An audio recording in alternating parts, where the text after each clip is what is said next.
कदा गोविन्दाराधन ललितताम्बूलशकलं मुदा स्वादं स्वादं पुलकिततनुर्मे प्रियसखे दुकूलेनोन्मीलन्नवकमलकिञ्जल्करुचिना निविताङ्गी सङ्गीतक निजकला शिष्यति महा स्मरामि तव राधिके वदनमण्डलं निर्मलं श्रीराधा श्रीराधा वृन्दारण्यविलासिनी श्रीराधा वृन्दारण्यविलासिनी किमुरहो भूयाद्रुतोल्लासिनी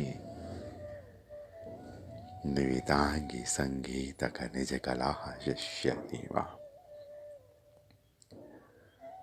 सामान्य रूप से आध्यात्मिक जन, भावुक जन, साधक जन जो चरित्र कथा चिंतन सत्संग सुनते हैं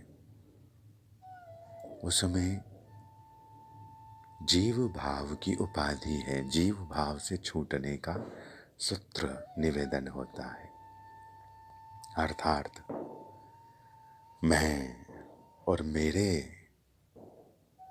इससे मुक्ति हो। मैंने मुझे जो बांध लिया है वो बंधन खुले, बंधन हुआ है मेरे द्वारा, मेरा, उससे मुक्ति हो। इस हेतु समुचित सत्संग यात्रा रहती है प्राणी की, उसका आध्यात्मिक उत्थान प्रकट होता है। एकांतिक योग संयोग, एकांतिक भजन चिंतन भी उन्हीं का सिद्ध है जिन्हें इस मैं मेरे की आवश्यकता नहीं है। परंतु प्राणी कुछ खोज रहा है और जिसे वो खोज रहा है उस वस्तु का नाम है रस। पदार्थों में, जीवों में, स्थितियों में, धन आदि स्थितियों में, पद आदि स्थितियों में भांति भांति से प्राणी रस को खोजता है, परंतु स्थिरता से यह रस कभी भी परंतु स्थिरता से यह रस कभी भी प्राणियों के हाथ में नहीं आता, क्योंकि रस अविचल नित्य सहजतम मधुरता है। एक फूल खिलता है फिर सूखता है, फिर दूसरा फूल खिलता है फिर सूखता है। एक फल पकता है फिर झरता है सूखता है, दूसरा फल पकता है फिर झरता है सूखता है। अर्थात कहाँ है ये रस? ये रस अविचल बहता है। एक गुलाब के एक फूल से प्रेम नहीं होता। कोई कहे मुझे गुलाब प्रिय है तो उसे गुलाब का एक फूल प्रिय नहीं है, गुलाब की जाति प्रिय है। आज खिला हुआ गुलाब नहीं, कल खिलने वाला गुलाब भी प्रिय है। प्रेम बह रहा है एक फूल से दूसरे फूल में, रस बह रहा है एक फल से दूसरे फल में। तो ऐसे बहते हुए रस को प्राणी संग करते करते थाम नहीं पाते। फिर भी समुचित जीवन मंडल पर, इस समूचे ब्रह्मांड में किसी को कोई आवश्यकता है तो वो है रस, किसी को कोई खोज है तो वो है रस। बालक के सोने में, रोने में, खोने में, झोंपने में मिलता है कहीं, आवश्यकता है कहीं, तो वो है रस। समुचित रसमयी अवस्थाएं परिपुष्ट होती है श्री कृष्ण में, श्याम सुंदर में। समुचित रसमयी श्रृंखलाएं अवस्थाएं आकर ठहरती है श्याम सुंदर में, गोविंद चरणों में, गोविंद की आराधना में संपूर्ण ललिता प्रस्फुटित होती है। हृदय में संपूर्ण कैशोर्यता पुलकित होती है। मेरा, आपका, हमारा, तुम्हारा, किसी का जीवन किसी स्थिति पर हो, गोविंद क्या कैशोर्य अगर चाहता है तो किसी को भी तरुणाई पर ले जा सकता है, अरुणाई पर ले जा सकता है, मधुराई करुणाई पर ले जा सकता है। श्री गोविंद, श्री गोविंद श्री राधा के प्राण प्रियतम है, धन है, जीवन निधि है। और यह श्री राधा वैसे ही बहती है जैसे एक फूल से दूसरे फूल में जीवन बहता है, एक फल से दूसरे फल में रस बहता है। एक सूर्योदय के उपरांत अगला सूर्योदय आता है। अर्थात अर्थात रस स्थिर है और रस की वह महाभावना, रस की वह महा स्वामिनी जो रस को धारण करती है वह भी स्थिर है। वह जहाँ जहाँ छलकती है, झांकती है हमारे भीतर से, वहाँ वहाँ हमें रसानुभूति होती है। कहीं क्षणिक और कहीं प्रकट, कहीं रसाभास होता है, कहीं रस की साक्षात अनुभूति होती है। पदार्थों में रस नहीं है, पदार्थों के प्रति जो प्यास प्रकट हुई है, उस प्यास में जो संस्कार प्रकट हुआ है प्यास का, उसमें रस है। प्यास प्यास अगर कागज की है तो कागज में रस है। प्यास अगर किसी प्लास्टिक के वस्तु की है तो उसमें रस है। प्यास अगर अमृत की है तो अमृत में रस है। प्यास अगर सच्चिदानंद मधुरतम दिव्यतम नित्यतम सुंदरतम सघनतम सुंदर प्राण सुंदर श्री श्याम सुंदर की है, उनके श्री चरणों के आश्रय की है। और आश्रय किसे नहीं चाहिए? कौन नहीं थका हुआ है? नींद किसे नहीं चाहिए? गोद किसे नहीं चाहिए? बिस्तर किसे नहीं चाहिए? किसे नहीं चाहिए नींद? आश्रय में ही नींद है, गोद में ही नींद है। तो आश्रित होने के लिए आवश्यकता है अपनत्व की। हमारी ओर से अपनापन हो, उनकी ओर से अपनापन हो। उनकी ओर का अपनापन निर्मल है, हमारी ओर के अपनेपन में कामनाएं हैं। वो कामनाएं हमें उनसे पृथक करती है। जैसे वो कुछ व्यापार कर रहे हैं, हमने कुछ लिया और चुकाया और हम चलते बनते हैं, संबंध नहीं बन पाता। वो देते जाएं और हम ना लें, हम देते जाएं और वो ना लें, तब संबंध बनता है। जब चोट लगती है उनके या मेरे मैं को, जब दो मैं पिघलते हैं, तब प्रेम की एक मधुरता पलकती है।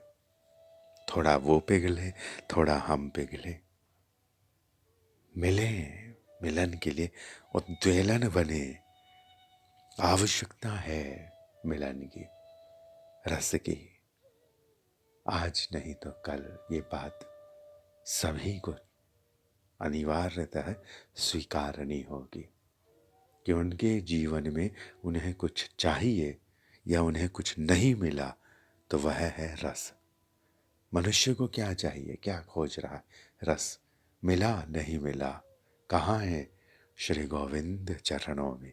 श्री गोविंद चरणों तक पहुँचने के लिए स्थिति हो निर्मल, लेने देने ना हो, बस प्रेम हो श्री चरणों से। श्री चरणों की आवश्यकता हो क्योंकि वो प्राण है, वही अपने हैं, वही सहजतम संग है, वही रस रूप है, प्रेम रूप है, सुंदर है, मधुर है, सहज है, सरस है, सरल है, अपने हैं। फिर वही वही चरणाश्रय आगे बढ़ाते हुए रस की माधुर्यों में ले जाता है। हम जो बात करते हैं श्री राधा गोविंद की, श्री राधा माधव की, किन्हीं ने सुनी है तो वो बातें श्री राधा गोविंद राधा माधव का निज श्रृंगार विलास है। क्योंकि जीव को श्री सरकार के ऐश्वर्य से संबंध है। जैसे किसी वैद्य को, किसी डॉक्टर को या किसी भी व्यक्ति विशेष को कोई बाहरी व्यक्ति मिले, डॉक्टर से या वैद्य से कौन मिलेगा? रोगी मिलेगा। परंतु डॉक्टर या वैद्य का भी अपना परिवार होता है और परिवार घर पर मिलता है। त्यों ही हम जो निवेदन करते हैं श्रृंगार रस की बातें, वो बातें उन्हें उनकी ऐश्वर्यता से बाहर करती है। वो केवल प्रेमी होते हैं, सुंदर होते हैं, मधुर होते हैं, ललित होते हैं, सुभग होते हैं, सरल होते हैं, मेरे प्राण होते हैं, गोद में होते हैं और सुंदरतम सुंदर होते जाते हैं। मधुरतम मधुरतम अपना रूप सौंदर्य प्रकट करते जाते हैं, क्योंकि यही मांग है उनकी और हमारी। वो चाहते हैं उन्हें देखा जाए, वो चाहते हैं उन्हें प्यार किया जाए। यही चाहना उन्हें और सुंदर दर्शाता है। प्रपंची प्रपंची जिसने जीवन में कोई ऐसा साहस नहीं किया, परहित नहीं किया, किसी की सेवा नहीं की, कोई भी सत्कार्य नहीं किया, और श्री गोविंद का सौंदर्य, राधा गोविंद का सौंदर्य उसके समक्ष उपस्थित है, श्रृंगार झांकी उपस्थित है, दर्शन उपस्थित है, तो बहुत बड़ी कृपा खोल दी है उन्होंने, पट खोल दिया है उन्होंने।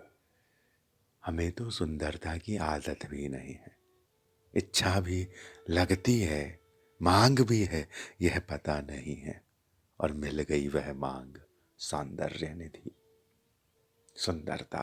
और किसे नहीं चाहिए सुंदरता? कौन नहीं छुपाता सुंदर सुंदर पंखों को? कौन नहीं चाहता है कि फूल ना मुरझाए?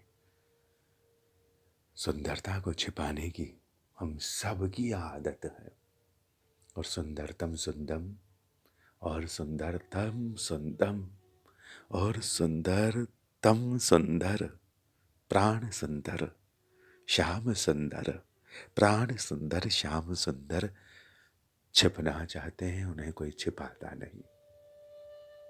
उनके दरवाजे तक जाता है, कुछ मांग कर लौट जाता है, और जो लौटता है उसे वो सौंदर्य अनुभव नहीं होता है। दर्शन तो दुर्योधन ने भी किया है,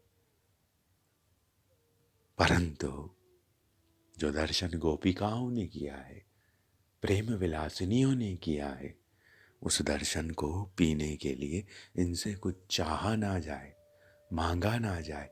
रस को रस की सेवा के लिए, रस को रस की सेवा के लिए स्वीकारा जाए। मैं फूल लगाऊं अपनी बगिया में क्योंकि मुझे फूलों की सेवा करनी हो, मेरी बगिया सजानी हो, मेरा घर सजाना हो, इसलिए नहीं, फूलों की सेवा करनी हो। रस को रस के लिए पुकारा जाए। मुझ में रस नहीं है, रस में ही रस है। और जब कोई इस भाव से, सहजता से रस की ओर जाता है, उसके हृदय में कोई मांग नहीं होती, और वो देते जाते हैं, तो वो जो देते हैं उससे हृदय भरता जाता है। और जब भरता जाता है तो वो स्थिति कहती है कि मेरा दोहन किया जाए। जैसे गाय आकर द्वार पर कहती है कि मैंने बहुत बहुत रस को पान कर लिया है, दूध निकाला जाए। गाय चाहती है उसका दोहन हो, भक्ति चाहती है उसका दोहन हो। भक्ति महारानी चाहती है कि वो भक्ति का जो रस है वो निकाल कर आराध्य को पिलाया जाए। सागर चाहता है कि उसके आह्लाद से, उसकी लहरों से, उसके भीतर की जो मछलियां हैं वो रस का संग करे, जीवन का संग करे। इनके भीतर बहुत सारी उर्मियां हैं, आंदोलन है, स्पंदन है, प्रकंपन है, रश्मियां हैं, तरंगे हैं, सरसताएं हैं, बिंदु बिंदु चलू चरू चरू चरू चारुलताओं की अंजलि भर भर कर श्री लाडली लाल को निवेदन करना है। प्राण, कुछ नहीं है हमारे पास देने के लिए। जीवन था वो जा रहा है, अवसर था वो खो रहा है। एक अपनापन था जो हमने इधर उधर फैला दिया। उनसे लगाने के लिए एक ममता थी तो जो यहाँ वहां बिखेर दी, किसी ने भी नहीं संभाली। प्रपंच में आप किसी भी प्राणी को खड़ा कर कर पूछ लो, उसकी उस ममता का, उसके उस प्यार का किसी भी अन्य प्राणी ने आदर नहीं किया। मैंने भी प्रपंच में दी हुई मुझे मेरी ममताओं का, या जिन्होंने मुझसे कुछ चाहा उनका आदर नहीं किया होगा। हम प्रपंची हैं ही ऐसे। सहजतम स्वार्थ भरा हुआ है हमारे भीतर, सहजतम स्वार्थ। और प्रेम का प्राकट्य स्वार्थ का विपरीत रस है, स्वहित का विपरीत रस है। उनका सुख, उनका रस, उनका खेल, उनकी बात, उनका श्रृंगार, उनकी मधुरता, उनकी चाल, उनका अनुराग, उनकी इच्छा। वो जो जैसे चाहे वैसी मैं हो जाऊं। जो आज तक किसी की दुल्हन नहीं हुई है, या हो गई है या खो गई है होकर, वो रह सकती है सदैव इनकी दुल्हन, क्योंकि भीतर है दुल्हन श्री राधा। और खेल आगे बढ़ता है, दुल्हा दुल्हन मिलते हैं और हम उनकी सेविका होकर संग कर पाते हैं। प्रेमिका होने से भी उत्तम है सेविका होना, सेविका होना, क्योंकि सेविका में प्रेम भी है, प्रेमिका भी है, प्रेमास्पद भी है। और प्रेम विलास की सेवाओं के प्रेममय, रसमय, लाड़मय कौतुक लीला, सेविका ही लीलाएं गूंथती है, सेविकाएं ही लीलाएं गूंथती है। सहजतम रसमयतम, उन्हें उनके प्यार का प्यार मिलता है। एक एक सेविका को कितना उनसे प्यार है ये वो दोनों मानते हैं, जानते हैं, पहचानते हैं, और ऐसा सिद्ध करते हैं कि अनुभव बनेगा तो बहती जाओगी, बहती जाओगी। तुम, मैं, हम आंखों से नहीं, रोम रोम से भी सारे जीवन भर रो रो कर उनके उस प्रेम का, उनके उस प्रेम का निदान कर सके, चुका सके उनका वो प्रेम, तो असंभव है। नहीं चुक सकता वो रस जो वो भर देते हैं। खोज रही है चेतना जगत में रस, खोज रहा है जगत रस, और मिलता है इतना रस कि बहते बहते नहीं बहता। किसे? सेविकाओं को, उनकी निजतम चाकरी को, चाकर को रस है। सहजतम रसमय सरस चाकर, सरस हरिदास, सरस हरिदास, श्री हरि की सरस सरस दास हरिदास, श्री हरिदास, श्री हरिदास, श्री हरिदास। रस की खोज, रस की सेवा हो जाए। श्री हरिदास।